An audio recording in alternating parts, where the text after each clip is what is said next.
All right, you thought we were done, as did I. And then a whole bunch of episodes just dropped in my lap. So this is actually not Jaguar Sharks content, but it is being put under the Jaguar Sharks banner now. This is from our buddy Jeremy Meyer, who is the host, or was the host, of a podcast called Defending Your Movie, where he would have guests on to discuss movies that people would defend, so to speak. Movies that are considered not so great or underrated, underappreciated, and he would just chat about them. It was a fun little episode.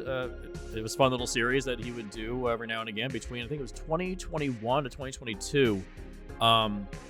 It was still when COVID was happening, so it was means of keeping busy and keeping active. He used to host the Shelved podcast, which was about going through old scripts and screenplays that hadn't been produced or alternate versions of movies. And that was just very time-consuming, so he moved over to doing Defending Your Movie. And then he had a kid. And then he had another kid. And it's got to the point where his schedule has gotten a little too hectic to continue doing this. He's still sitting on a few episodes he needs to edit. He's going to send those to me when he gets the chance. But these are available on another YouTube channel, but we're moving them over here just so that they can be shown a lot more and just in one consistent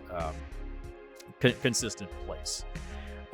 So it's nice that we have these. I love Jeremy. He's a great guy, and we had him on the final episode of Film Rescue for Tenet. He's been on a bunch of episodes of Film Rescue and Split the Difference and a bunch of other shows as well. So it's nice that we've got all this stuff, and this isn't Jaguar Sharks related, but we have a bunch of people from Jaguar Sharks on here. Seth did an episode. I did a couple episodes.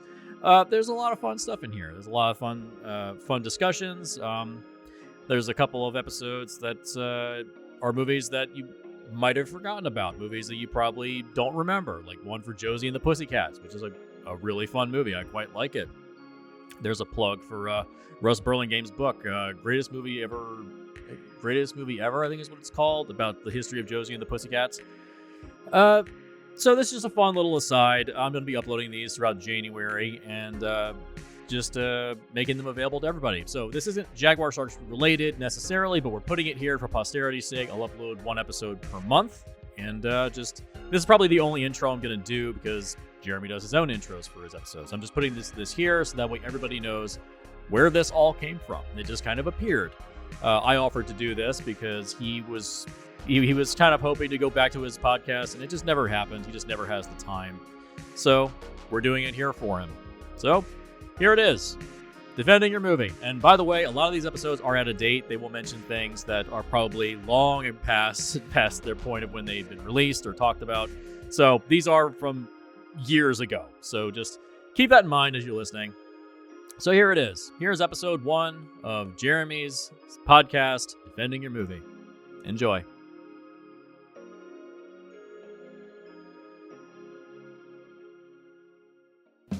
Dive in the deep end, it's time to defend your movie. Hello, friends, and welcome to episode 1 of Defending Your Movie. I am your host, Jeremy Meyer. So today, our very first episode is not actually going to be about a movie. Instead, I don't want to use the term interviewing, but there is a little bit of interview there to it. Having a chat with Matthew Rorie, who currently works at GiantBomb.com, which is a popular video game website that I have been a fan of for a long time. But what brings him on the podcast is the fact that he is actually the former co-founder of Screened.com, which was a movie site that started in 2010 and 2011, somewhere in that range, and ran for a few years after that before eventually being shut down. And I was a big fan of the Screened website. It was the only website I have ever, in my entire time on the internet, got super invested in, like, the forum and the community. That was just something I never really did. I'm on the internet a lot, but outside of, like, social media, which was new to me at the time, I wasn't using it a lot then. It was just kind of foreign to me to get involved in a community, but that website, those guys, and coming off of Giant Bomb and stuff is how I discovered them. But being that it was about movies, and I was always more passionate about movies than I was video games, I just got super sucked in to the website and very invested in the work they were doing. You know, they had a podcast I listened to every week. And more importantly, they had a video series called Defending Your Movie.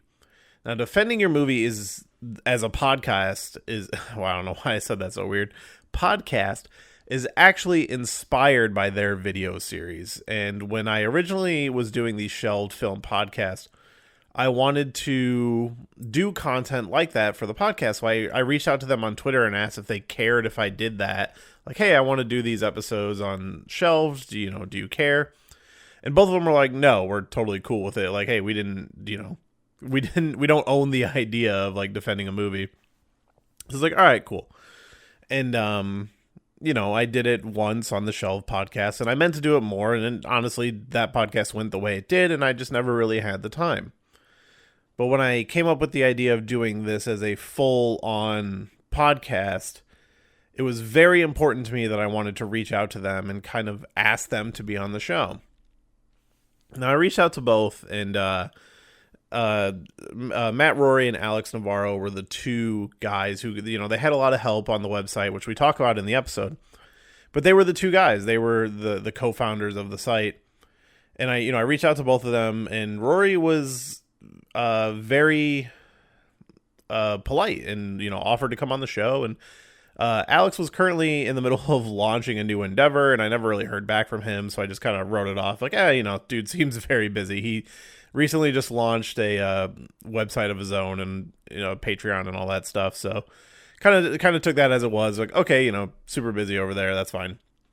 But Rorie came on the show, and we had a really great conversation. We talked all about Screened and his time there and what it was like, and just the crazy kind of guerrilla operation they had over there.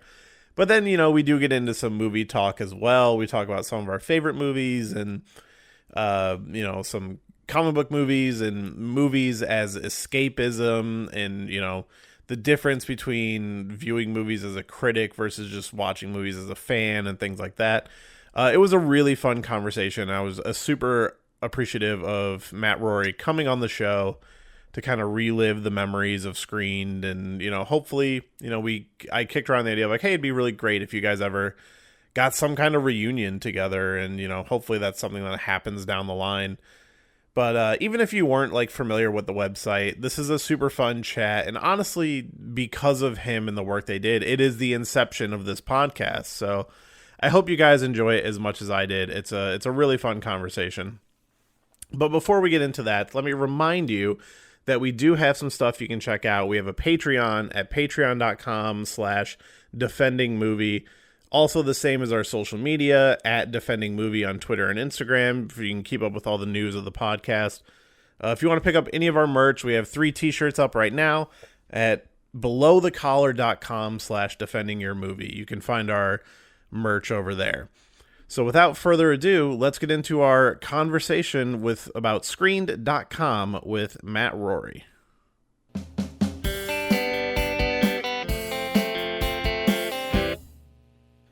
All right, so first, I know it took us a little bit to get this set up, but I just wanted to thank you for sitting down to do this. Like, I always appreciate, it's something you didn't have to do, and appreciate you taking the time. Yeah, no worries. I'm sorry it took so weird of a week, but it's been a very busy week, so I appreciate you being flexible with the timing. So. Oh, absolutely. A very busy time of year. Yeah, so when I started this podcast, or I had a previous podcast, and it was one of those ones where it just kind of became too much work balancing with the day job.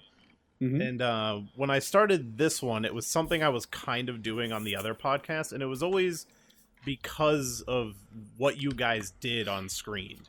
And mm-hmm. it was Screened was maybe the first website that I ever got super involved in the community. Like, mm-hmm. I was kind of just never that person, but for some reason that one I used the blog feature quite a bit and stuff. And so like it was important for me, like, doing this. I had reached out to you guys before to, like, I know you guys didn't have ownership over the idea or anything, but to kind of just get your blessing. But it was important for me to have one of you on as just Sure. to kind of like honor what you guys did and what I appreciated. That's nice. But yeah, like, Screen was, kind of like the first big website for me that like I got involved in. But I'm just curious, like how was it that like brought you into this whole thing? It was a weird time. Like I go back to my emails every once in a while from 2010 or so. I think is when the idea came up because Giant Bomb started in 2008. They wanted to expand a different kind of media. They wanted to expand the media company that they had. Started off with Comic Vine, Giant Bomb. I think Screen might have been the third one. Well, Anime Vice, I think, was actually the very, very first one. But they kind of wanted to have a bigger media company. And movies and TV are kind of the obvious choice after games. So we had a very tight crew. Me and Alex were the only two people who kind of, we knew all the Giant Bomb people from back in the day, back at GameSpot. And Alex and I were both very into, pardon me. We were both very into movies and TV. So we kind of came on board as a adjunct, kind of the Giant Bomb of movies and TV. And once we both, I think Alex was at Harmonix at the time. I was at Obsidian. So we just kind of decided to go ahead and do this thing, a movie-based website. It was a very tight, very, very small crew. Like I said, it was just me and Alex for a long time of it. We had some freelancers eventually, but we also wanted to do bigger and better things. So we kind of had freelancers later on. But for the most part, it was just me and Alex trying to run a movie website in 2010. And it was a kind of a crazy time. We started at the same time. Alex was running it for a while. We did the first year together. Alex, after a year in, started to go to more Giant Bomb. At that point, I kind of took over and ran the next year of that website. So we're just trying our best to get a lot of content out, and it was a crazy, crazy time. A lot of busy work. I think the second year I was working 70, 80 hours a week, just trying to get everything up. I was trying to put up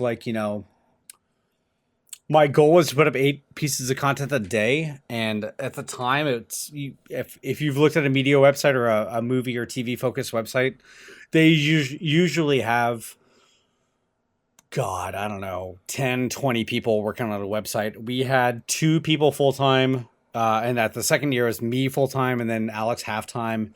A few freelancers doing features. But apart from that, it was pretty tight, pretty compressed in terms of time frame. So it was just a really busy time. And we did our best. It didn't quite work out in the end. I think it worked out fine in terms of being a website, but it wasn't quite big enough to be a long-term thing. And at some point, the website decided to sell to CBS or sell half of it to CBS. The Giant Bomb side went to CBS, and we kind of were, I think the Screen was sold to another company that didn't really know what to do with it. And at that point, we kind of, I was laid off and Alex went on to Giant Bomb and I was kind of off on my own. But for the 2 years of Screen, I was really proud of what we did. We had some really good features. I think we did some really good edited videos before. I think in the last 10 years, we've seen a lot of YouTube people do amazing stuff with movie criticism and movie videos, edited stuff, live streams, talking about, I know people talk about Star Wars for 4 hours in a row. So we were, I don't want to say we were the first people doing it because I know there are a lot of people doing it before that, but we had a really great time, and I think we had some really good content. Unfortunately, it's all gone now because the company that we sold Screen to kind of decided to not keep it up. Yeah, does anybody still have any of that stuff? Like, I was actually aside from the Wayback Machine, there's not a lot of Screen content that still exists.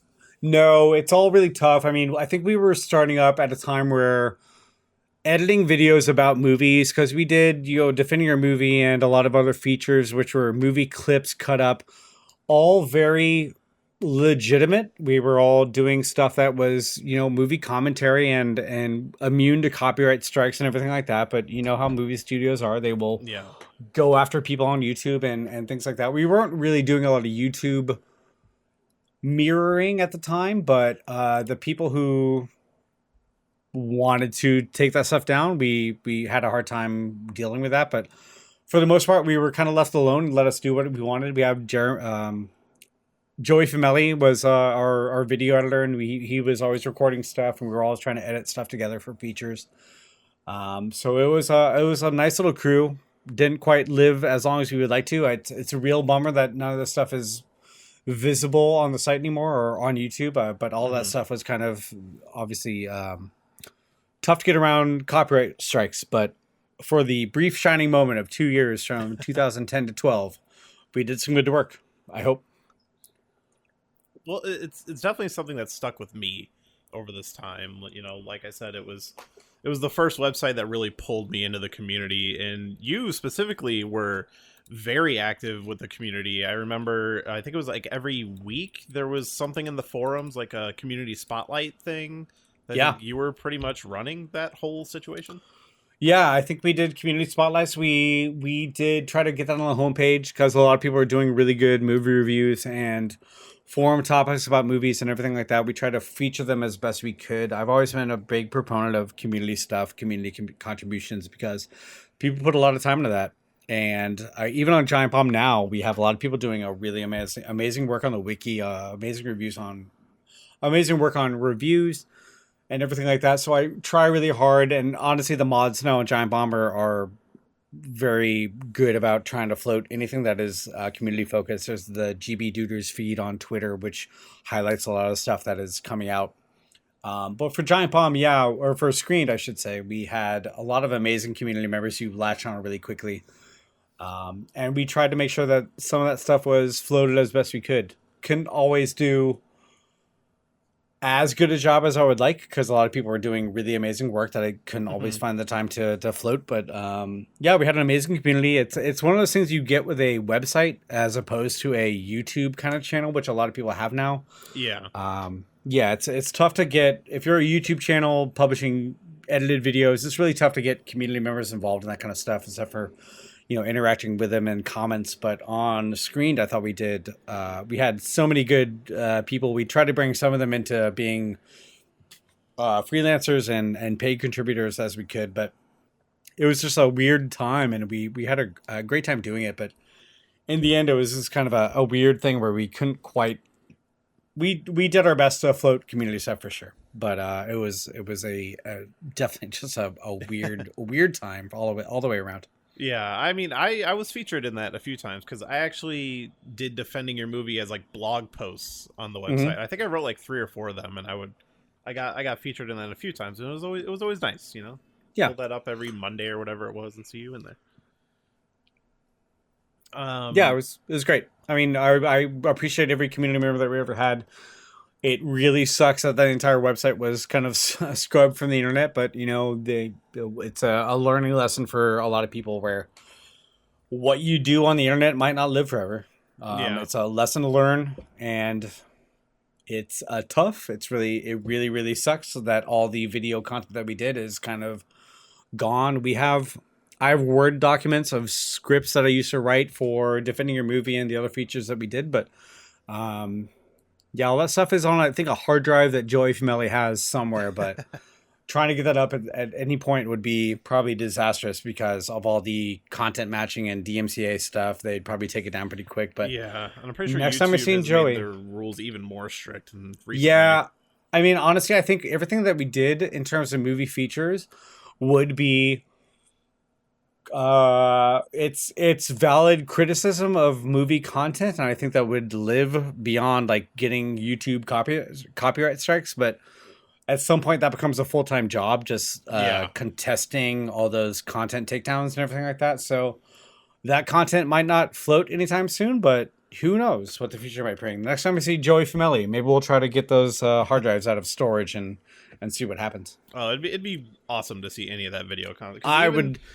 Yeah. Even just looking through on archive.org or whatever, like I had forgotten, like, you know, Defending Your Movie was obviously the one that stuck with me the most, but there was like the Half Good and Remake Rematch and stuff like that. Like a lot of stuff I just kind of forgot about. It was, I'm not going to lie to you, Remake Rematch was probably the most time consuming because sometimes we'd had to watch like 3 different movies. And for me, the process of making those videos was, or for me and Alex, we were watching sometimes 3 or 4 different movies, trying to get time codes from each one, trying to get those off to a video producer, and having him take it. Honestly, would take a week sometimes to get a single video feature produced because he would have to watch all the movies. Joey would have to take a look at all of them and would have to find the time codes that I pointed out, but also to get the context, he would have to watch, sometimes like 8 hours of movies just to see what I was trying to talk about. And all these things. Defending your movie was a little bit easier because it was just usually one movie, but it was sincerely a huge amount of time for everybody involved. And on top of that, we were trying to do blog posts, trying to do text posts, trying to get freelancers paid, and it was just a tremendous amount of time. I don't regret the amount of time, but it was also, it was a significant kind of time effort to get everything up. Yeah, with only like the two of you, kind of, was there ever the option to even bring in anyone else? Full time, no. I think we learned because we were losing a lot of money. Whiskey Media was in the day. Even with Giant Bomb, it was kind of, there was an investment involved in terms of, getting people up to speed and trying to get this whole media company up and running. But we were losing money. Weren't making a lot on ads. Giant Bomb Premium was doing pretty well, but everything else on that Comic Vine screened with full-time employees, full-time pay, healthcare, all that other kind of stuff. It was really tough to kind of get. When you're losing money, it's easy to say that you need more people to make money, but at the point that we were running at, it was a little bit tougher to justify adding more people.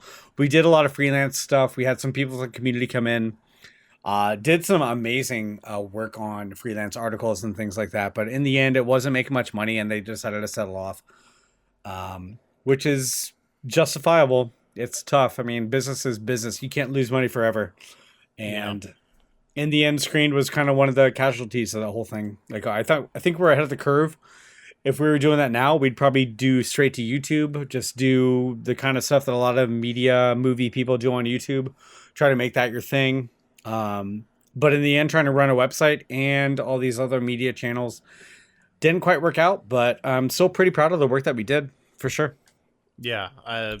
Was there any like one thing that kind of stood out to you as like your favorite thing you did with Screened? Man, honestly, I think that it was such a blur. Like the first year I was working with Alex, trying to get everything published, you really need to have that kind of constant drip feed of content being published throughout the day to get people coming back. And I was very cognizant of that. I think the thing I'm most proud of is that we put in the work. I think especially the second year when Alex was over on Giant Bomb at halftime, I think I was really proud of the amount of effort we put into it. Not all of it would maybe stand the test of time, but we definitely put in a lot of work in terms of trying to get articles up, freelance articles up, our own videos edited together. It was just a tremendous amount of work, and I'm people can say whatever they want to about the reviews and the content, but I think the amount of work speaks for itself in terms of just the amount of stuff we were putting up. The amount of content is not always the most important thing. Ultimately, the quality is the most important thing. Sure. I think we struck a really good balance between quality and quantity. And it's a much different kind of environment. Like we were trying to do kind of I think the big thing over the last 20 years has been AV Club for me. Has been very good about covering media, TV, movies.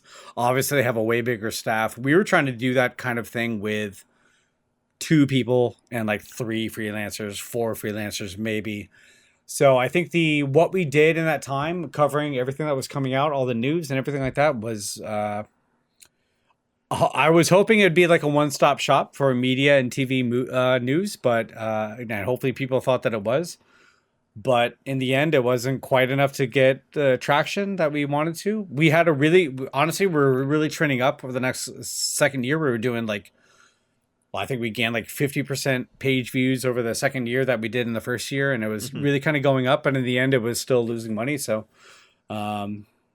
I don't know. I'm proud of everything. To be honest with you, I'm not at all sad about what we did. I think we did really good work. No, like the Um, fact that it was only two of you, it's yeah. impressive that the website was as put together as it was. Like that's not many people to be running as big of an as endeavor as that was. And I can't say it's just the two of us. We had Dave Snyder. We had a lot of engineers who were really responsive to our needs.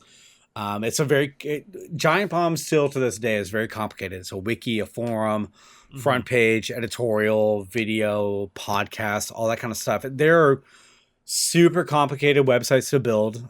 Screened at the same time was the same way. Like we had a very busy wiki, and it was a lot of moving parts that were honestly wrangled about as best as we could for a small kind of team that we had. It was a lot of people working nights and days, um, working round the clock almost. I was single at the time, which is lucky because I just had more time to put into the thing.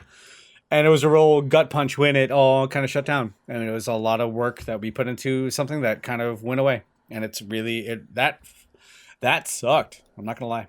Yeah, I mean, I was super Can, pumped out when all of a can we sudden. curse on this website? Oh, absolutely, Okay, good. absolutely. Okay. Yeah, no, it was because I got introduced to Giant Bomb around 2010 through like a mutual friend, like introduced me to the podcast, and then that led me to Screen like shortly after.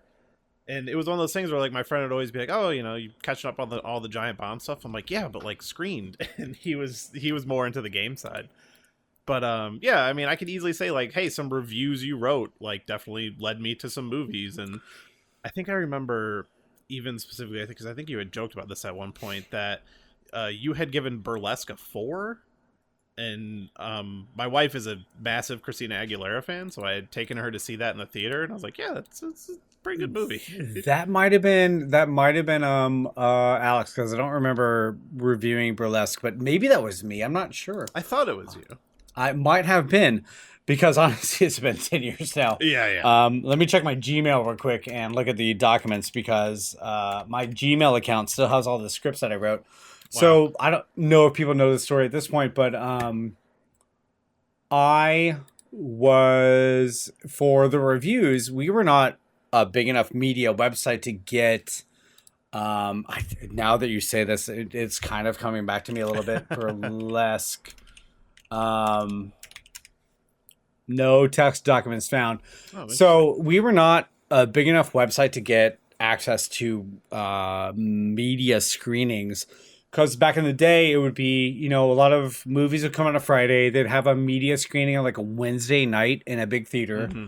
And if you were San Francisco Chronicle, you were, some bigger newspapers, they would get you in. But we never quite got to the point where we could do that reliably. So, so now we're going to flashbacks.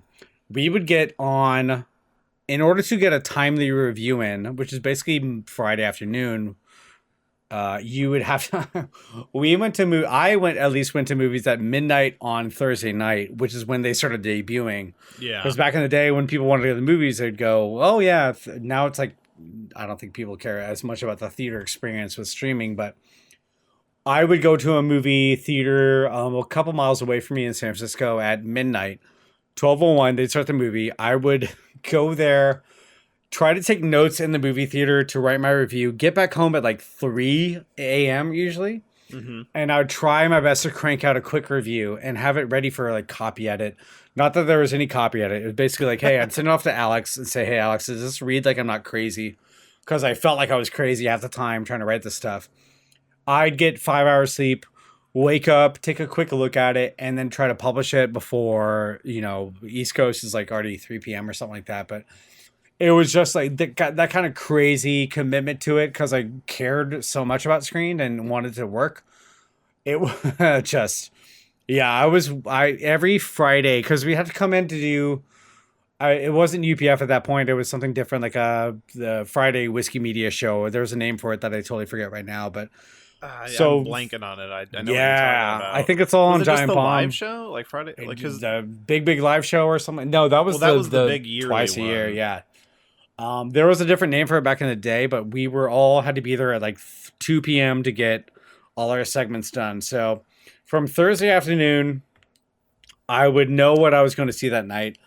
I would try to get back, and maybe I could never take a nap. I'm not a afternoon napper kind of person, so Same. chug a Red Bull, try to get there by midnight for the midnight showing wherever it was. It's different places in the city, and then get home, try to try to crack out some kind of text. Just get the basic language down and a score, and then I would usually take to like 3 or 4 or sometimes 5.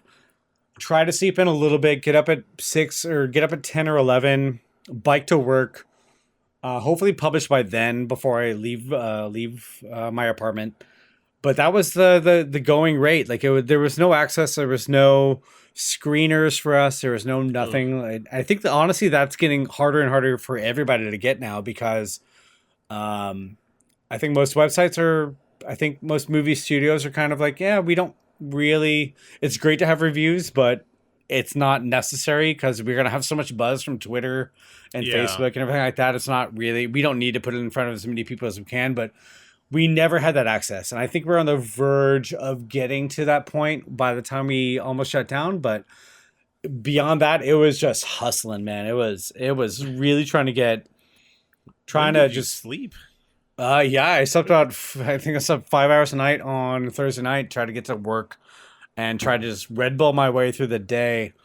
And then try to get ready for the weekend. And the weekend was also mostly kind of trying to get ready for the features next week. So if you had a defending your movie or a remake rematch, I would have an idea for what I wanted to do. But then Saturdays and Sundays were just pure trying to watch 8 movies in a row and trying to get notes together. And if you've never watched a movie with the idea that you're going to make a video feature, it's a very slow process. You're watching a movie, you're rewinding, you're getting time codes, you're Yeah. trying to get all that stuff together for your video producer. If you want to be shitty about it, you can just say, "Hey, cut this together, no time codes." But I always tried to try to get time codes together because that would make Joey's life easier. So, it was a crap load of work. It's the hardest work I've ever done in my life for sure. Yeah, I mean, especially with, such a small crew and like it, I mean, even being a fan of the site, it always felt like a fly by the seat of your pants Yeah. experience there. Totally. Because on top of that, you guys are also doing a weekly podcast as well. Yep. So And I think we recorded those Friday mornings, if I recall, because that was when the movie news were like really hitting, like Friday morning. Like that's when you had to talk about the movies that came out. I did most of those podcasts behind the screen door. I think I did a lot of those in like 3 hours sleep, and half of them were like incoherent, just not my best work ever for sure. It was just sleep deprivation 24/7. So I remember a few moments on behind the screen door where I just like I can't believe I said that, but I was just so tired and exhausted the entire time. It was a whirlwind for sure. yeah, 10 years ago, me didn't notice because it was part of my weekly rotation. Yep. Yeah, man, it's just so crazy, like how much you guys were kind of forced to do. It was, we all signed up for it. It was a .com. It was a startup. It was, Yeah. all that kind of stuff. It was San Francisco. We had an amazing office. That Front Street Whiskey Media office was amazing, and we had a great time. But I was also like, That was I the one couldn't with do the it. bar, right? Yep, I got locked in that bar a couple of times over the weekend. But ultimately, it was kind of one of those things where, we were 30, and that's the tail end of when you can actually do this kind of stuff. If I try to do it now at 40, I would no way I'd be able to do it. I have a wife now. I have dogs Yeah. and cats and responsibilities. But at the time, I was, living by myself. And that was when you really kind of want to do that kind of stuff. If you're going to try to put in 80 hours a week into something, you need to have that kind of free time. And it was a perfect conjunction of my free time and the ability to put into a website. And it was something I'm super proud of. I wish it was still around in some way, and I know it's not, but yeah, it wasn't all great content, I would say. It was something that we really tried to. The effort was there and the commitment was there, but it was also like it was just I was running the candle at both ends for most of that couple years. Yeah. Yeah. I mean, knowing what you know now with all your time at Giant Bomb since then and everything, is there anything you would have maybe done differently? I don't know. I mean, I thought it was really important to put as much effort as possible into that thing to make it work. Um, what I know now is that, well, Giant Bomb now has more resources to get support for things that I wouldn't have had time for, or I would try to make time for back in the day. Now I know that I can kind of rely on other people to do some of this work that I was putting all of myself in that time. Um, and there's a million people out there on YouTube trying to, or Twitch, YouTube, trying to scrape together their 8 hours a day and trying to put the best content they can out. And now, 10 years later, I think that there's stuff that I could have relied on other people to do, but I was so intent on trying to get the. I'm bad at delegating, I should say. I know the Um, feeling. yeah, so it's kind of one of those things where if I had it all to do over again, I would have probably pushed more for more resources. But again, there just weren't the money. There wasn't the money there to get the resources put together. So Yeah, you could it, have pushed, but it might not have even went anywhere. yeah, I tried my best to get another staff member the second year, but it was kind of one of those things that kept on getting pushed off and pushed off and pushed off. And in the end, there was a reason for it at the end of that year. Like, hey, we're not actually going to go forward to the screen. So um, I don't know if I'd do anything different. I think I put my heart and soul into that site. Blood, sweat, and tears. And it sounds silly to say that about a media website or a movie or review website where a lot of people do much more important work in I more mean, important not ways. at But all. yeah, I'm never trying to, never would try to diminish what happened there. It was a important time for me. It was a very important time for me. It really burned me out in a lot of ways, but it was also a super fun time. Like I was just like, cruising for a year there, just working 10 hours a day, Monday through Sunday. And it was just a lot of blood on the floor. But um, I think other sites have done what we've done with 10 times the amount of people. And that's great. But I'm really proud of what we did with a very small staff. It really it aged me probably 5 years doing those 2 years, but we did some really good work, I think. I mean, going into it, were you super passionate about movies, or was it like, oh, well, this is something we can do?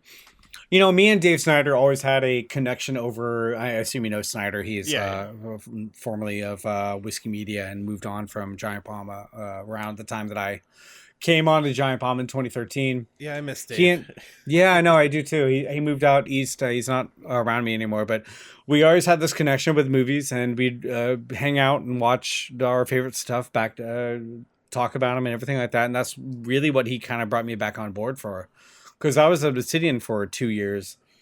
That was the From Alpha '08, Protocol days. yeah, Alpha Protocol, Fallout New Vegas. I was there for 2 years from '08 to '10.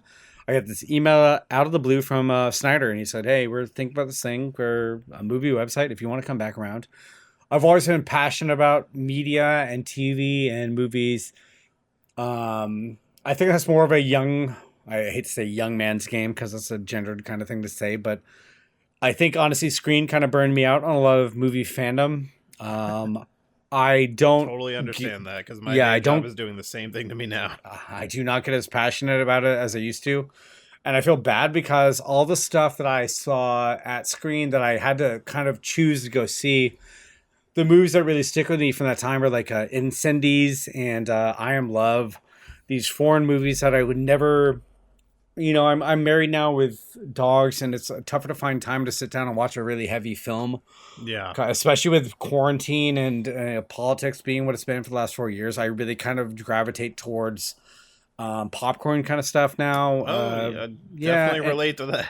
I get it, but it's also like if I was doing this, if I was doing Screen in like 2018, 2019, I probably wouldn't have the patience to sit down and watch really heavy movies, which honestly were some of my greatest loves of the Screen era. Like I seriously will point anyone to I Am Love, which is this amazing Italian film from I think 2009, 2010. One of my favorite movies of all time. But if I had that movie pop up as a opportunity to watch something on a Friday night, I probably wouldn't now because it's just too heavy, too much. And I feel bad because I feel like I'm gravitating more towards popcorn stuff and Marvel and Yeah. entertainment stuff that's not going to make me feel down or anything like that, which is where a lot of amazing movies are going to make you feel pretty shitty about Yeah. stuff. I mean, one of my So favorite movies is Blue Ruin, which is not a happy movie by any means, I don't but think I know it. It sounds like an anime.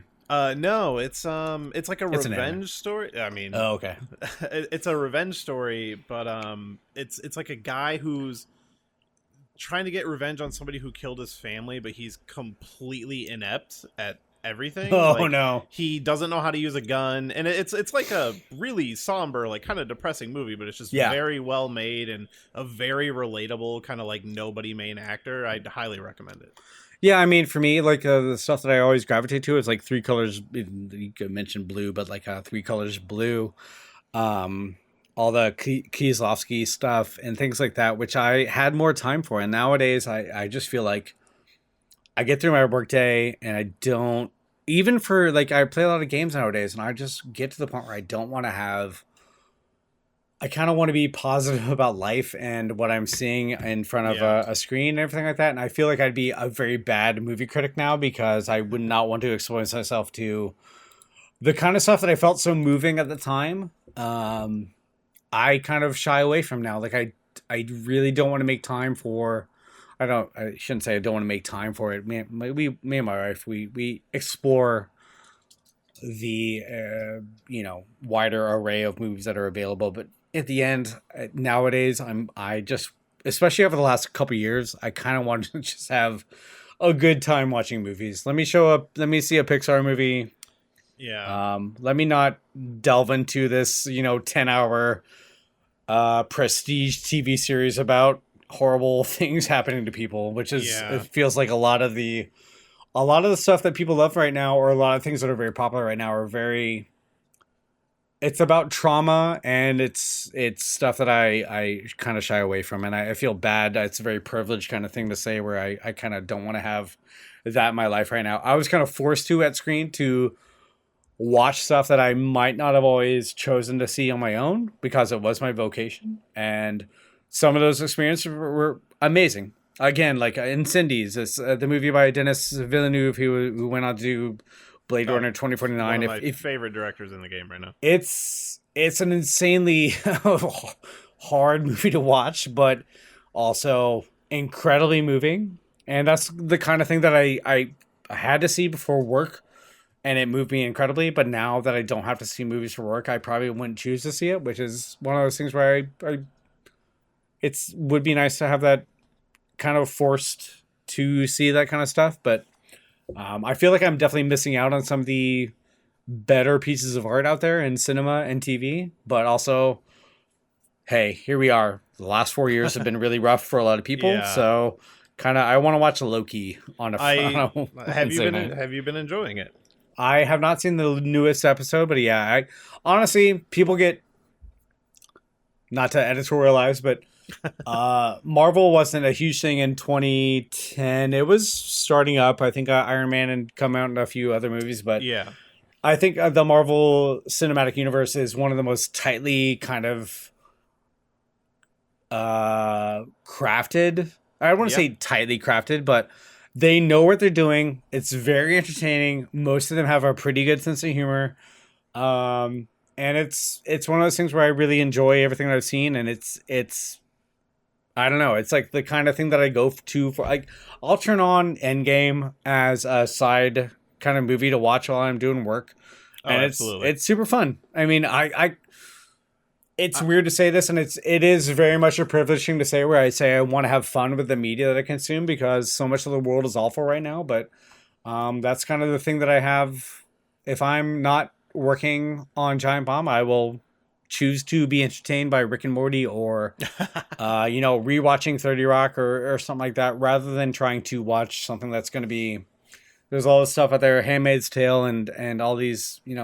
I sound like a real shithead right now, probably, but No, I'm kind of with you. So like I experienced the quarantine blues. Like I was still working during quarantine just cuz like the nature of my job and everything, but Yeah.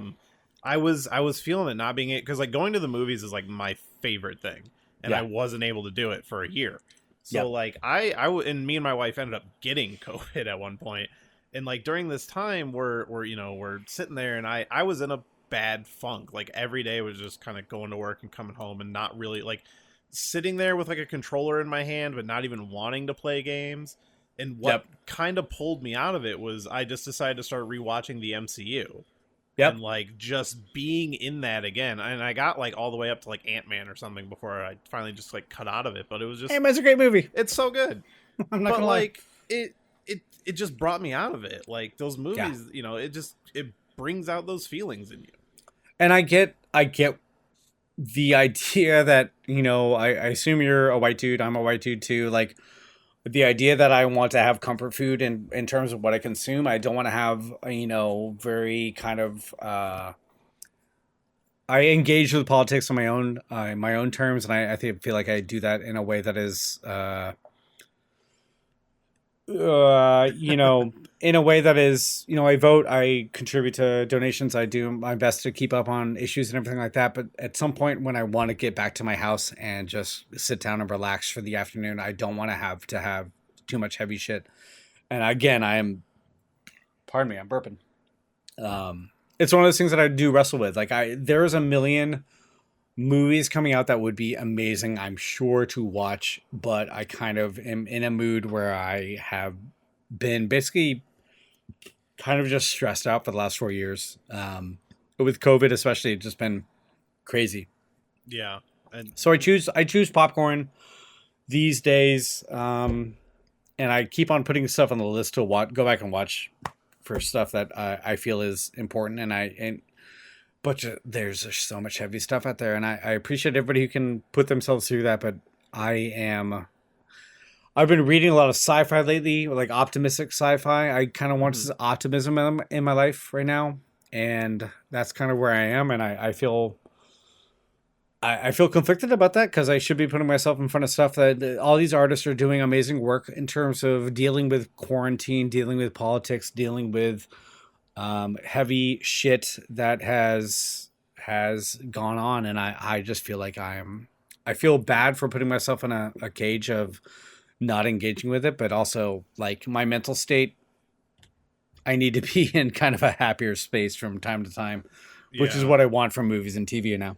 Yeah, like I've been sitting on a couple of Blu-rays that I'm like, oh, these are things I was dying to watch. I really want to watch them, but I'm just like, this tone right now, I can't do it. Yeah. Like, I'd rather just go see a new Fast and Furious movie.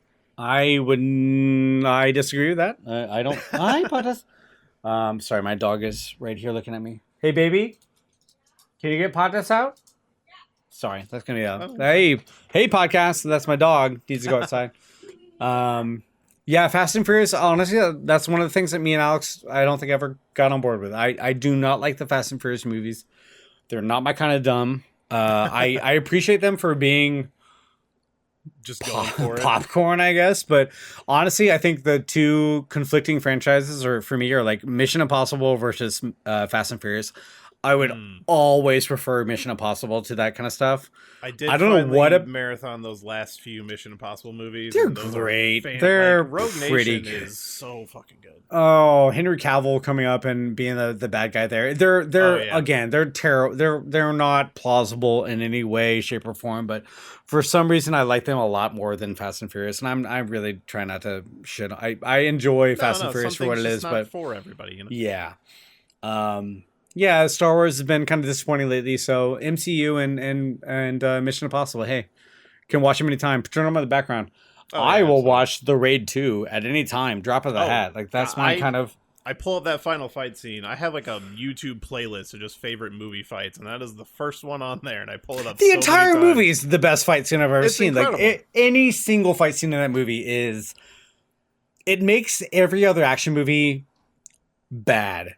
By comparison, and there's no other genre of thing that I would say where there's one movie that's so heads and tails above everything else. But The Raid 2, any other movie, like you try to watch John Wick, it's all CGI squibs. Yeah. People falling down. I love those movies. I agree. I do like them. I'm not shitting on them, but The Raid 2 is so much better than everything else in its genre that it makes everything else in its genre kind of pale in comparison. And every time I watch, like, Nobody or any of these other kind of, punchy shooting movies, John Wick and all the others. Like, so I could be watching The Raid 2 right now. And it's weird. So if you want my answer, an answer to a question you didn't ask, but The Raid 2 is, I gotta say, man, it's up there with my favorite movies of all time. Like it's something I can watch anytime. Well acted, well directed. The action scenes are goddamn glorious. So if I was doing, there's no need to do a defend your movie on that movie, but I would totally do a video essay on that movie if I could. It'd probably wind up being 3 hours long, which is what the movie about is. But yeah, I was surprised at how long it was the first time I watched. It's really long, but it's all good. It's so good. And my dream, and I've said this many times before, but I want that production team and that director to make a Batman movie. Like, have you seen? Oh yeah, they shoot action so well. Oh yeah, and Batman mostly punches people; it doesn't shoot people. Yeah. That's a really really good idea. Like that has been my. I mean, I'm super excited for that Matt Reeves movie, but yeah, that is my dream: is get the Raid team to make a Batman movie. Have you watched any Gangs of London? I have not. So Gangs of London is Gareth Evans, I think that's his name, the director of The Raid and The Raid 2. I think that's right. Yeah, he went off to Indonesia to make those movies, and he did fucking 3. Maracau, I think was the first one. The Raid 2. He went back to, I think he said it was just kind of, I can't do another one of these. He made The Apostle for Netflix, which is really interesting. Not the, I would still not haven't say. gotten around to that one. The Apostle's really weird. It's one of those kind of Midsommar, culty kind of weird. It's not very actiony. Yeah. Gangs of London is an HBO miniseries he did, I think for HBO Europe. I think it's been debuting in the US on HBO Max or something recently. But it's kind of gangs in New York-y, where the bunch of different gangs in London are trying to fight out for stakes in the big game. But the first episode, I don't want to spoil too much for you, but there's the first episode that has a guy walking into a bar where there's a big fight going on. He pulls a dart out of a dartboard, and he uses the dart as his weapon in the entire fight. It goes on. It is insane. Each episode has like one really high stakes kind of action scenes. I highly recommend it if you like The Raid. It's not quite the same, more character work, more kind of dramatic work than that, but it's really really good. I think Gareth Evans should be given a Star Wars movie. Oh, honestly, absolutely. I think when I saw that Uu Kaiwei, I don't know how to pronounce his name, the lead actor in The Raid and The Raid 2 was in Force Awakens. He and and just eaten by a space slug. Eaten by a space slug. But then I wanted him to have a lightsaber. I was expecting that to happen, and they just kind of threw him away. Yeah, that's a lost opportunity to not put him in like a Jedi role. Gareth Evans, I think, is super talented. I really hope he does more stuff. But Gangs of London, I highly recommend to anybody who likes The Raid 2. Yeah, I'm gonna check that out because I have HBO Max. I'm gonna definitely should. There. I hopefully it's on there. Yeah, anything that guy touches, he's one of those things I'll check out. But I just love to see him. Give him like a Batman or Daredevil, like one of those kind of. That's an amazing idea. Give him a Daredevil movie. I think Gareth Evans should be. He's one of those people like Ryan Johnson who I just will watch anything they do and probably love it. There are very few. There are a lot of Denis Villeneuve who can do no wrong as far as I can tell. He hasn't done that many movies. He only has like he 5 really or 6 hasn't. movies. And the other person my big shame is that I haven't watched Call Me by Your Name yet. Obviously now it's a little rougher with Army Hammer being apparently a real shithead. Whatever's going on there. But I seriously, I Am Love is one of my favorite movies of all time, and I should really go back and see everything else he's done. But man, nothing can we talk about it screened, nothing can replace the experience of seeing some of these movies in the theater. Like I Am Love in a small theater, just crying my eyes out. That's what I miss from the ability to I like I said, screen kind of forced me to go see some movies that I might not have actually seen. And I Am Love is just, man, I have that Blu-ray. I should watch again sometime. Just a fantastic movie. I am not familiar with it, but I pulled it up here. I'm going to check that out. That is the best trailer that has ever made for a trailer movie. I'm saying trailer a lot. The art of crafting a trailer for a movie is, obviously it's obvious in the case of an action movie. You get the action hot scenes come together. The trailer for I Am Love is the best movie trailer I've ever seen in my life. It is atmospheric, not very wordy. It is just fantastic. If you're not gonna, even if you don't want to watch a movie, look up the I Am Love trailer, watch that. It's a work of art in 2 minutes. No, I'm definitely gonna try to check it out. And Incendies. I had not seen that one from Denis Villeneuve. So. Oh boy, oh, that is. That's one of his only ones I haven't seen, actually. It's man, I can't even. It's one of those movies. I think I called it a tour de force in my review, and somebody's like, "Oh boy, they brought up the tour de force word." It's officially a movie website now. It is one of the most stunning kind of movies I've ever seen. Just one of those movies where everybody at the end of it just is silent. No change rattling, no keys. Everybody just kind of sits there stunned. It's a fantastic movie. I should rewatch Blade Runner again too, as well, at some point. Yeah, I only saw that once. I watched that in a movie theater with a couple friends, and it was a 2 hour 30-40. I did not get up to pee, which is a rarity for me. I pee every half an hour usually, but that movie was so compelling to sit down and watch that I just sat there all the way through and just was, oh, it's amazing. Yeah. I might rewatch that tonight. Are you excited for Dune? I am. I'm not as compelled by the source material. I've read Dune. Yeah. I tried reading Dune. It's a fine book. I know it's one of those things where it's a acknowledged classic. It didn't really do much for me, but it's very dry, like the book. Yeah, literally. I will definitely watch that movie, or the two movies. I guess it's going to be. Or I think they said one, and they want to do another one, right? I thought I had read that he was contracted to be able to do both no matter what, but I don't know if that's true. It's a lot of moving parts there. There are a lot of actors, and I heard they have to tie up. Timothée Chalamet is probably, he's probably wanted for a billion different movies. So yeah, all of a sudden he was like the most popular thing on the planet. I don't get it. I even heard of him. I get he's attractive. I get that if I was a 15-year-old girl, I'd be all over him, but I don't quite get it myself. He was really good in Lady Bird, and some of the other stuff I've seen him in, but I don't quite get the. Was it the Call Me by Your Name that blew him? He was in there too. Yeah, he was in there too, and he definitely blew him up. I think Lady Bird was the one that I saw him in. I liked Lady Bird a lot. I thought Lady Bird was a fantastic movie. Yes, that one I missed.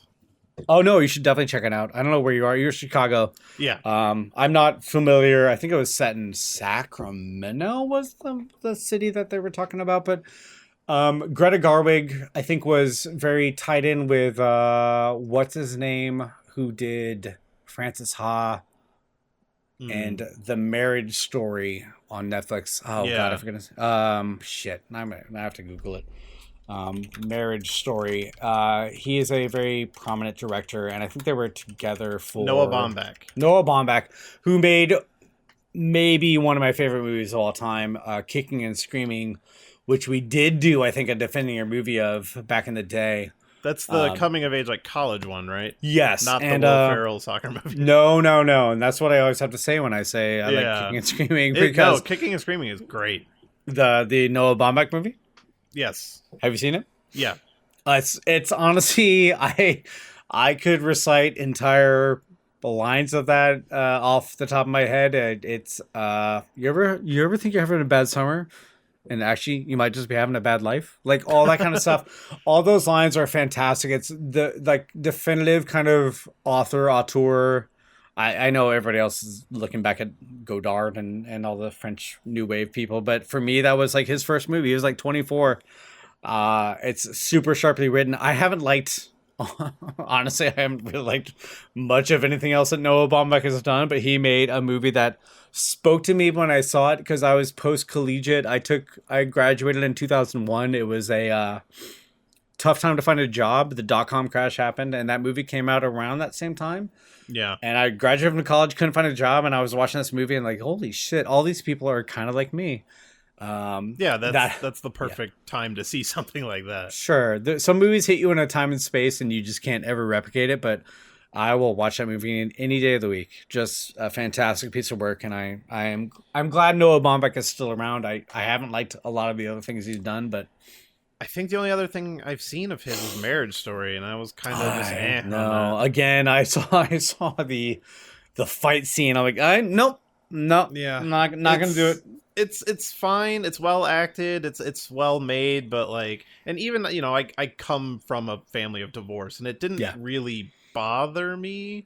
But like, it's just like I was just kind of like, oh, that was it. Like after I saw it, I was like, It's that just was fine, I guess. I don't want to wallow in misery, and I feel like there are movies that do heavy themes and do it really well and make you feel like you're empathic with the characters, and then sometimes it just feels like you're just wallowing, and it's not something I want to do. I want to have a little positivity in my life, and I keep on saying this word privilege, and I realize that there's a lot of stuff going on that people have to react to and have to be engaged in. And it's very much a tough thing for me where like I really want to retract away from the heavier shit in life. And there's been a lot of heavy shit in the last half decade that has been really tough to deal with. And I think for my media consumption, I kind of just want to watch, what I go back to is Civil War, where Captain America is pulling that helicopter Yes. down and has that big old muscle. And I just go back and watch that and like, oh dude, look at his fucking biceps. That is the most watchable movie. I will. It's so I will easy to just throw rewind. on. I will rewind that helicopter scene and just watch his biceps bulb out. I saw him. I've told the story before, but I saw the entire cast of Avengers announced at Comic-Con 2010, I think. And Chris Evans, man, Chris Evans has been one of the most transformative kind of performers. That's really overstating things, but going from like Fantastic Four, where he was Johnny Flame, Yeah. and going into Captain America, has this grounded kind of attitude where he is like this centered kind of person. It's really been amazing to watch, and I really look forward to seeing what he does next, because I think he just has a great sense of kind of self, and I know he wants to do directing and everything like that, but I think his performance as Captain America is going to be, for a lot of people, like it's not going to win any Oscars or anything like that, but just super impressive to watch. Yeah, it's crazy to think his first movie was not another teen movie. Yeah, and he seemed like a snotty kid doing a lot of those kind of teen comedy kind of stuff, and even Fantastic Four was not his. But then he turned up in Sunshine, and was just I like always this forget real. he's in that. Yeah, he did some. What is the line he has? Like, what are you here for? To remind us of our shared humanity, or something like that. It was just this one-off line that I thought he delivered super well. Yeah. Yeah, he's great. Yeah, no, it's wonderful. I mean, Civil War is maybe my, like, I always say Winter Soldier is my favorite Marvel movie, but Civil War is my most watched, just because we used to have a TV set up at my work, and we would throw on movies, and there were always two that I would throw on if nobody knew what to put on, because they were crowd pleasers, and it was Civil War and Guardians of the Galaxy 2. Sure. They were on Netflix, everybody would love it, just throw them on. Yep. So I've seen both of those more times than I can count. I mean, Tom Holland as an added addition to the MCU is understated. The whole story about him and the other actor they were trying to get as Spider-Man, where Tom Holland was like 6 months older, so he could be above the 18-year age where they could have him on set all day. Yeah. Versus the other actor. I think Sony wanted another actor to be Spider-Man, but he was like going to be so young that they could only have him for like 2 hours a day. Yeah. And Tom Holland was old enough to be like on set all day, which is why he got the role. And he seems like a good kid. Every time I see him in interviews, he seems like a really fun kid. I should rewatch Far From Home sometime. Yeah, I finally just rewatched that for the first time since the theater. It's still fun. Yeah, I really like him. I think I've told the story before about Jake Gyllenhaal, where I went to South by Southwest to just go see the movies, and Source Code was the big premiere that year, and we were in a little tiny room. Pardon my burping. But Jake Gyllenhaal walks out, and he, to this day, the most attractive human being I've seen in person. Like, just stunningly attractive. And the front row of that little tiny theater was all University of Texas, like, co-eds who just came to see Jake Gyllenhaal. And it was kind of the, you ever see somebody like turn to her girlfriend and like flap him on the arm, like, oh my god, he's cute. Yeah. Oh, Jake Gyllenhaal, man, he's a dreamboat. And a very good actor too. Yeah, no, he's great. I don't know if you've seen Nightcrawler, but that is one of I my have favorite not. movies. Oh my god, he is. That, Sleazeball, I hear. yeah, but it is such an incredible movie, and unfortunately, the director's follow up wasn't as good. So I was super excited for that one. But you ever watch Source Code? Oh yeah, I got Source Code. Oh, Source Code. It's fun. I might have overrated that to 5 stars, but I think that movie is like a perfect. What a weird. What's his name? Not David Bowie. The son's name. Duncan Jones. Duncan Jones. Holy shit, dude! That dude has not made any good movies since then. Like No. Warcraft sucked. I never watched the one about orcs on Netflix. I heard that was terrible. Mute. Oh no. Mute. That was the other one, I think. Oh, did he do? I don't think he did that one. I think he did do the Will Mute. Smith movie. No, he didn't Mute, but the orcs one on Netflix. No, I believe that was him. Yeah. I'm not seeing it on Let's his. double check. Thing. Duncan, Wasn't am I no, crazy? that was the guy who did Suicide Squad.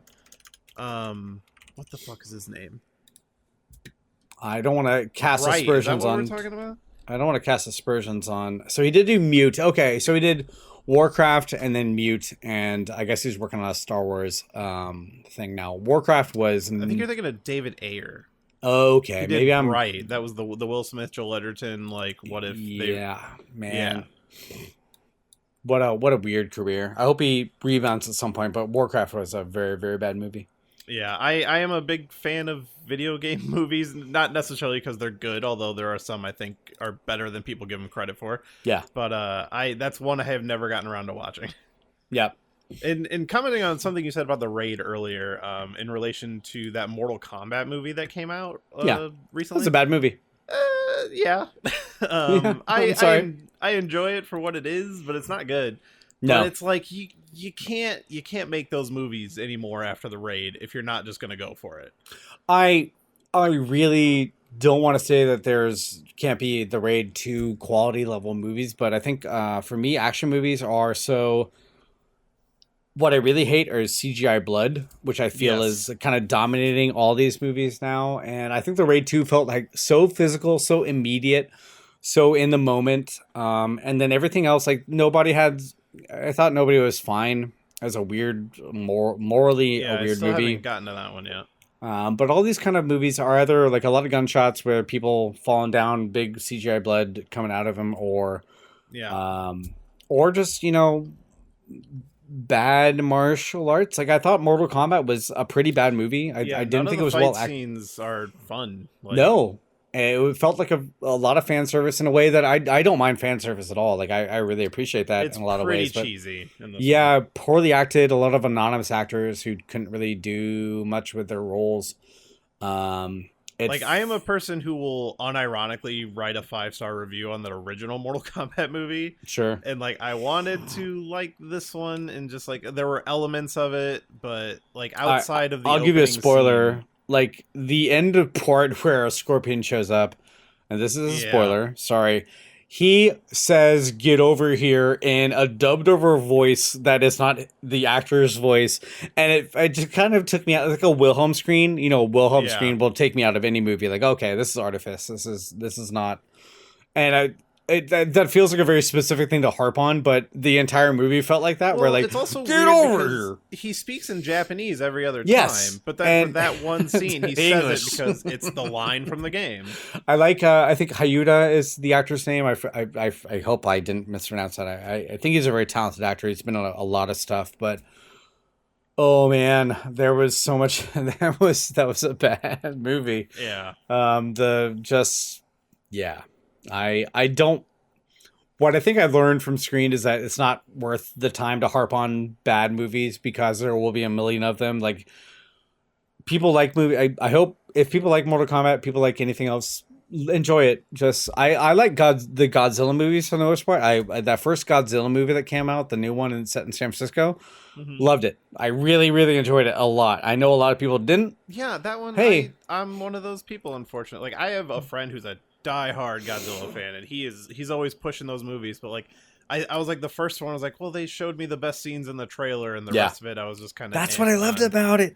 Imagine. So I can't help but think about the whole process of making a movie. Like, you know, that movie had the scene in Hawaii where Godzilla Yeah. shows up and then they cut away immediately to the aftermath. Imagine being like a movie executive. I spent $200 million on this movie, and you're gonna not cut away from each fight until the last half hour of the movie. Like, I want to say they clocked it, and Godzilla only has like what 8 minutes of screen time. Or it's something a like that. great 8 minutes though. It Holy is. shit. No. Oh, the ending of that movie sticks Oh, with it's me. fantastic. Like when he shoots into that thing's mouth with his mouth. Oh, laser, it's like, I that is was the coolest thing I've clapping. ever seen. I was clapping and dying laughing at that thing. And the next like few movies, I think Kong Skull Island was really good in the same that kind movie of. blew me away. It I was great. Not expecting to like that. That was like the pitch perfect kind of combination of, because Godzilla was pretty dour. Like there wasn't a lot of humor in Yeah. it. Kong Skull Island was pretty funny in a way that didn't overshadow the drama of it. The rest of the Godzilla movies have been really bad, just awful. Did you see Godzilla Kong? I didn't. Yeah. You didn't like that one? No. I only saw I- the first like 10 minutes, and then I got pulled away from it, and then after 30 days it goes off HBO Max, so that I wasn't able to watch it. Yeah, it's I appreciate the craft and all the, and they get like, you know, God, I forget the name. They get some pretty big actors. Like Sally Hawkins is in it. Like, I don't know what, I guess she got a paycheck, which is great because I like Sally Hawkins and pretty much everything she does. What's the movie she did that was so amazing? I freaking Mike Leigh movie from back in the day. But anyways, yeah. So I mean, I want to be entertained at this point. I don't want to be bummed out. Yeah, no, I completely agree. And yeah, like lately I've been like, I love a good dark depressing movie if it's told really well, but lately it's just been, I'm not in the mood for that, and just let me escape. Yeah, there's so much about, you know, sexual abuse and things like that going on in the darker movies now, and it's like even Midsommar, I could get through Hereditary without too many problems. The new horror movies are pretty good, but a lot of it's so heavy. Good uptake. A lot of racial stuff and you know, sex stuff, and I just, it's tough for me to get into a point where I want to absorb that in my life in a way that is, and I get that, again, very sheltered. I'm choosing to be sheltered, and it's very privileged of me to say that I don't want to involve that, or I don't want to have that in my life, and it's not something that everybody can say, but that is a part of a lot of people's lives, but it's not part of what I want my entertainment to be about. Yeah. No, I totally get that. So, you know, sorry, I don't want to take up too much of your time here, so I'll let you run off. But just before we go, I just want to ask: has there ever been any discussion between you and Alex doing any kind of like retrospective on screen? I don't know. I mean, Alex is off on Nextlander right now. We really have been excited. I can only speak for myself. Like, I know they're all doing their own thing. I think his stuff over there has been really impressive. Alex and we talked a little bit before he left Giant Bomb, but yeah, I don't know that. I mean, I think the amount of people that would be interested in a screened retrospective would be about 10 people at this point. But if it ever comes up, Joey and he and I are all in the same place at the same time, I'd love to do it. You know, I really do remember that part of my life in a very positive way. It was the hardest I've ever worked. It was definitely... Yeah, the hardest I've ever worked in my life. It was a lot of work. I think we built something really cool that got cut out from under us for reasons that I couldn't, you know, necessarily help. But I really do think that we did some amazing work, and I would love to have some way to. Yeah, that actually is a really good idea. If anybody wants to do it at some point, maybe have a moderator come in and let's wrap around this whole year of quarantine and come back next year maybe and see if we can do a screened thing, because I would love to talk to Alex about it more, but get his perspective too. Yeah. Because it was a heavy time. I think we all had an amazing time doing it. It was so much work, but it was a super fun time too.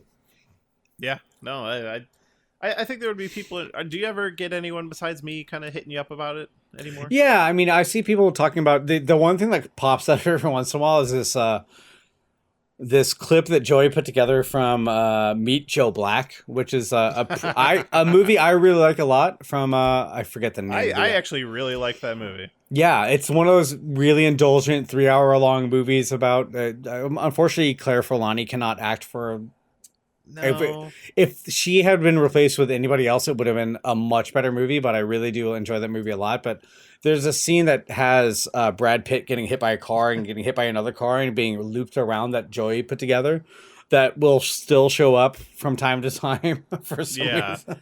Everybody always explains that movie as like, oh, it's the movie you remember for one scene, and I'm always just like, I liked it. No, I like that movie a lot. I think it's one of the Martin Brest, I want to say Brest. I want to say that's his name, the director. But that's one of the things that keeps on popping up. Little weird memes and gifs from Screened will pop up from time to time. Or people saying that I wrote a defending your movie on Hulk. The Ang Lee one. The Eric Bana, which I do like that movie. I think that was maybe one of the first. I think that may be one of the first defending your movies that we did because I like that movie so much. And I think some people still bring it up like, yeah, you thought Hulk was good too, so why would I believe you about anything else? I mean, but that's why I wanted to do this as a podcast because, you said it before, it's not worth it to just cut down movies. Like, no, there's tons of bad movies. Nobody sets out to make a bad movie. No, I mean, there are people who make intentionally schlocky movies, I would say. Yeah. But there's always an artistic intent behind a movie, and honestly, most movies are bad. I would unhesitatingly say that there are so many movies coming out, indie, mainstream, at least bad to me. If your bad is a different level of acceptance than mine is, that's fine. But I think there's always, I don't know. I keep on, one of the things I always think about is this book called Understanding Comics by Scott McCloud, who one of the definitive kind of texts on what comics are. But he says, he goes through this whole thing about what art is. And, he has this little diagram of a caveman running away from a tiger. And he dodges at the last second of a tiger jumping. And the tiger jumps at him. He goes off a cliff and dies.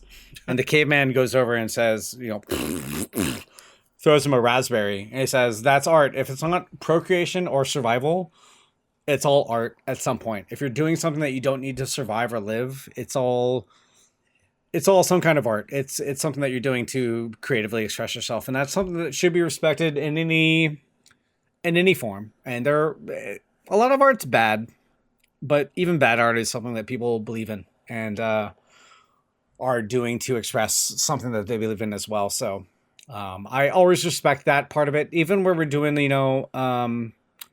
those awful movies at the Big Book Live Show from J.A. Steele. Like that's still something that somebody put their heart and life into and took, weeks and months out of their time to put together.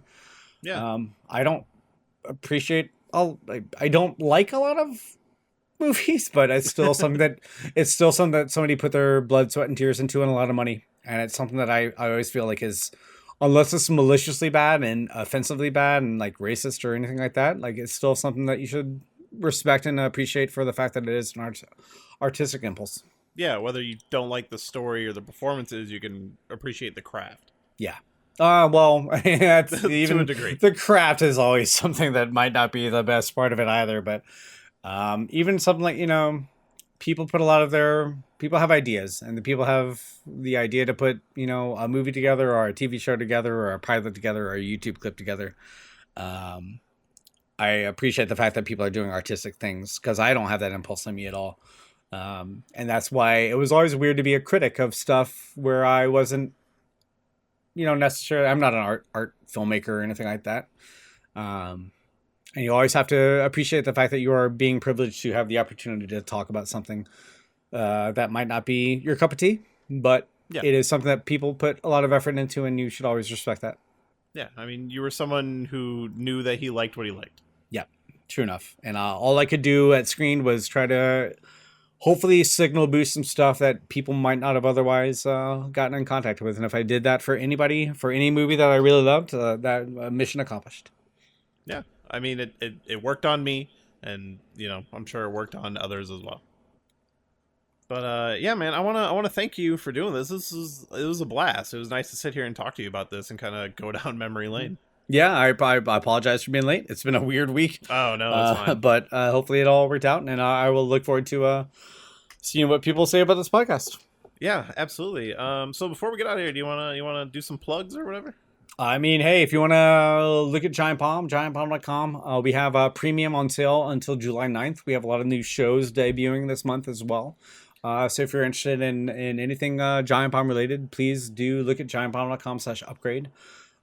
Take a look at Grub Snacks. We got Born to Run launching sometime soon. I'm not sure when this podcast is going to publish, but that's coming up. But... August 2nd, actually. Is when Okay, it's well, coming. in that So case, it's a little ways away. But... the sale is over. You've missed out. But email me at support@giantpalm.com. I know, if you do want to have a premium at sale price, just let me know. DM me on Twitter, support@giantpalm.com, and let me know. And we will get you hooked up. But in the meantime, just check out Giant Bomb. Take a look at the new shows, and hopefully you enjoy.